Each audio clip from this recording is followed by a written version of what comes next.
وانت طيبة وبخير يا رب يا حبيبتي. هيكون ليه يا ماما؟ علشان اجيبها طبعا. انا الحمد لله قبضت، وسمعك بتكلمي بابا وشايف الحيرة اللي انتوا فيها، فده دوري انا بقى. بس ما تقوليش لبابا حاجة علشان ما يتضايقش يا ماما.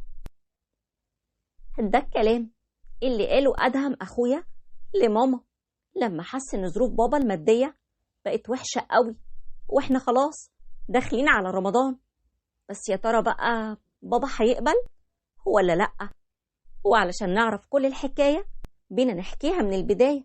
بس الأول بدعوكم تعملوا لايك للفيديو، تشتركوا في قنواتنا حكاوي الدنيا وحكاوي الدنيا 2 وقضايا حكاوي الدنيا، وتفعلوا زر الجرس على الكل عشان يوصلكوا دايما كل جديد من فيديوهاتنا. ده لو انت معانا على اليوتيوب، ولو كنت معانا على الفيسبوك لايك وشير لو حبيتوا الفيديو. وبينا نبدأ حكايتنا.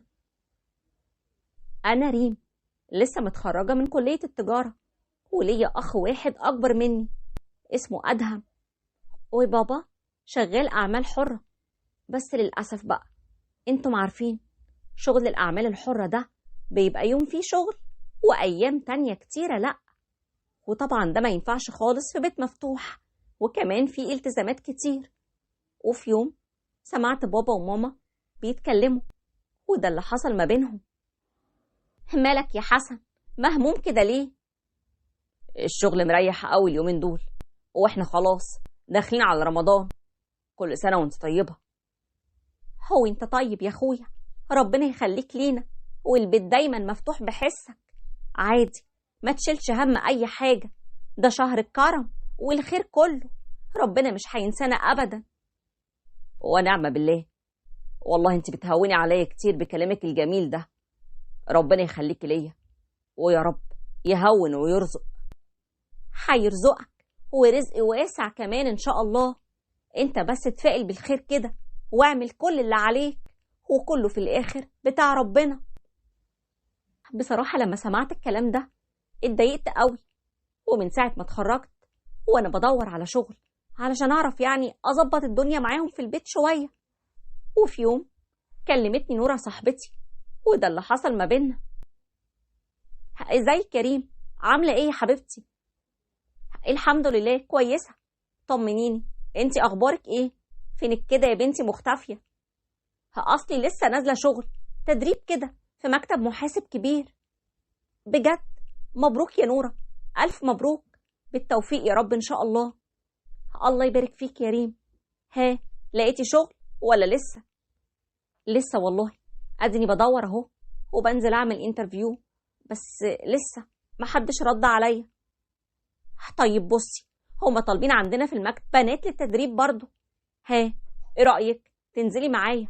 وهم 3 شهور تدريب ان شاء الله، وبعد كده يحصل تقييم على اساسه بقى بنتثبت ان شاء الله. حلو قوي يا نورة، يا ريت. بس هما 3 شهور تدريب دول يعني من غير مرتب؟ لا لا لا، طبعا بمرتب، بس مرتب اقل شوية من اللي هنتثبت عليه بعد كده، بس كويس برضو، وده يعني بيكون مؤقت. فرحت قوي بالفرصة اللي جات لي دي في وقتها، ورحت تاني يوم علشان اعمل الانترفيو، وقالوا لي تمام، ابدأ بقى انزل التدريب. ولما رجعت ده اللي حصل ما بيني وما بين ماما. باركيلي يا ماما، الحمد لله اتقبلت في الانترفيو، وهنزل من بكرة تدريب ان شاء الله. مبروك يا حبيبتي، الف مبروك، ربنا يوفقك يا رب، ويوقف لك ولاد الحلال دايما كده في طريقك يا رب يا ماما. عارفة، انا مبسوطة قوي ان ربنا كرمني بالشغل ده في الوقت ده بالذات. يا سلام، واشمعنى يعني الوقت ده بالذات؟ يعني يا ماما علشان الظروف ملخبطة مع بابا، واحنا كمان داخلين على رمضان. كل سنة وانتي طيبة يا حبيبتي، فعاوزة احس يعني ان بعمل اي حاجة. هو انتي طيبة يا ست البنات، ربنا يا حبيبتي ان شاء الله هيبعت الرزق لبابا. اطمني، ما تقلقيش، هيدخل ان شاء الله علينا رمضان واحنا مستورين بكرم ربنا. اطمني.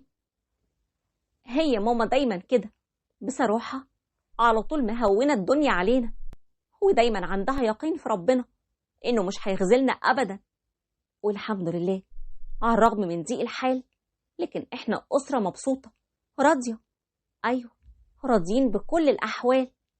وعدت الأيام وخلاص فاضل يومين على أول يوم رمضان، وبابا كلم ماما وقال لها: أنا يا ماجدة هكلم محمد ابن عمي وأطلب منه ينزلني معاه شفت على عربية من عربياته اللي مشغلها أوبر دي. ليه بس كده يا حسن؟ ده انت بقالك ياما مش بتسوق، فكر بس كده كويس، دي مسؤولية كبيرة عليك. أعمل إيه بس؟ خلاص بعد بكرة السحور، وأنا مش معايا أي فلوس نجيب بيها سحور، والطلبات العادية حتى بتاعت البيت دي مش هقولك بقى يا ميش وطلبات رمضان. طب اهدى بس يا حبيبي، ربنا هيدبرها والله إن شاء الله. تعالى بس ونتكلم لما توصل بالسلامة، بلاش كلام التليفونات ده. وساعتها أدهم سمع ماما وقال لها: ماما أنا عاوزك تكتبي لي إيه الحاجات اللي ناقصاكي كلها، الحاجات يعني اللي ناقصة البيت علشان السحور وطلبات رمضان. كل سنة وانت طيب يا حبيبي. ليه يا أدهم بتسأل عن الحاجات دي ليه يا حبيبي؟ وانت طيبة وبخير يا رب يا ست الكل، علشان أجيبها طبعا يا ماما. أنا الحمد لله قبضت وسامعك بتكلمي بابا وشايف الحيرة اللي انتوا فيها، فده يعني دوري بقى يا ماما. بس ما تقوليش لبابا أي حاجة دلوقتي علشان ما يتضايقش. هو لو كبرت يا أدهم هو بقى عندك إحساس بالمسؤولية يا حبيبي. أنا فخورة بيك قوي. النهاردة بس حسن ربنا بيكافئني على تعبي معاك السنين اللي فاتت دي كلها. حبيبتي يا ماما، انتي وبابا تتعبوا كتير قوي معانا، ودلوقتي بقى دورنا نريحكم شوية. ربنا بس يقدرنا يا حبيبتي ويخليكي لينا ويخلي لنا دعواتك الحلوة يا ست الكل. ربنا يوسع رزقك يا رب يا ابني ويرضيك بكل اللي بتتمناه. ونزل أدهم جاب لماما كل الطلبات اللي هي طلبتها ويمكن أكتر منها كمان، والبيت الحمد لله اتملى من خيرات ربنا.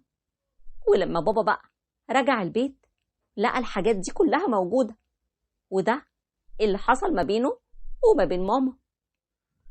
ايه ده كله يا ماجدة؟ مين اللي جايب الحاجات دي كلها؟ ده أدهم يا حسن، كبر وبقى راجل ما شاء الله عليه، ماله هدومه، بيحس بينا، صمم ان هو ينزل يجيب الحاجات دي كلها. وما كلمتنيش ليه يا ماجدة؟ ليه يتصرف من دماغه كده بس؟ ما كانش عاوز يضايقك يا حسن. مالك بس متضايق كده ليه؟ وهنا بقى بابا حبيبي انهار من العياط. دموعه نزلت وفضل يعيط وقال لماما: صعبان عليا نفسي قوي يا ماجدة، المفروض ان انا اللي كنت اجيب الحاجات دي واملى البيت خزين رمضان، بس اعمل ايه؟ مش عارف اعمل ايه. ولا تزعل نفسك يا حبيبي، بكرة ربنا يفرجها. وبعدين يعني ده ابننا يا حسن، هو احنا رحنا استلفنا ولا مدينا ايدينا لحد غريب؟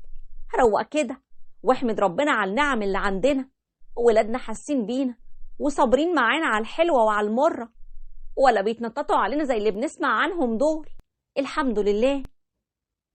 الحمد لله يا رب العالمين، ربنا يهديهم ويحفظهم يا رب.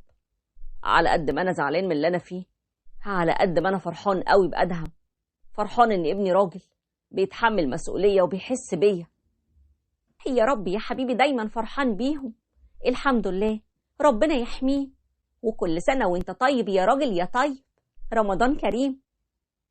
الله أكرم يا حبيبتي، وانت طيبة، ربنا يخليكي لينا يا رب. وأول يوم رمضان صادف يوم ما قبضت أول مرتب ليا من التدريب اللي كنت نازلاه، وفرحت قوي قوي بيه. وخرجت من الشغل ورحت جبت حاجات كتيرة قوي للبيت وروحت. وأول لما وصلت وبابا شافني، كنت طبعا شايلة ومحملة الحاجات اللي قلتلكوا عليها دي، لقيته قال لي: ايه ده كله يا ريم؟ ايه الحاجات دي كلها؟ دي حاجات للبيت يا بابا، أصلا أنا قبضت النهاردة. مبروك يا حبيبتي، ألف مبروك، ربنا يوسع رزقك. بس الحاجات دي يعني يا إما تاخدي تمنها يا هتاكليها لوحدك. إيه؟ ليه يا بابا؟ ليه بس كده؟ طول ما أنا عايش البيت ده اللي هيصرف فيه أنا ومن بعدي أخوكي. انت هنا ست البنات، تدلعي وتاخدي وبس، لكن ما تحطيش فيه أي حاجة. يا بابا يا حبيبي افهمني بس، أنا عاوزك دايما دلوعة البيت، ما تشيليش هم البيت ده أبدا. وأنا وافقت على شغلك علشان تعرفي الدنيا وتعرفي تتعاملي مع الناس، مش علشان عاوز منك فلوس ولا علشان تصرفي معايا على البيت يا بنتي. شكرا يا حبيبة قلب أبوكي، شكرا إنك حاسة بيا، بس أنا مش هقدر أقبل ده أبدا. أنا حاولت معاه كتير قوي وهو مرضاش، واداني فلوس الحاجة اللي أنا جبتها. بصراحة بابا طول عمره مدلعني، ولما بتبقى الظروف كويسة بيجيب لي كل اللي أنا عاوزاه من غير حتى مطلبه.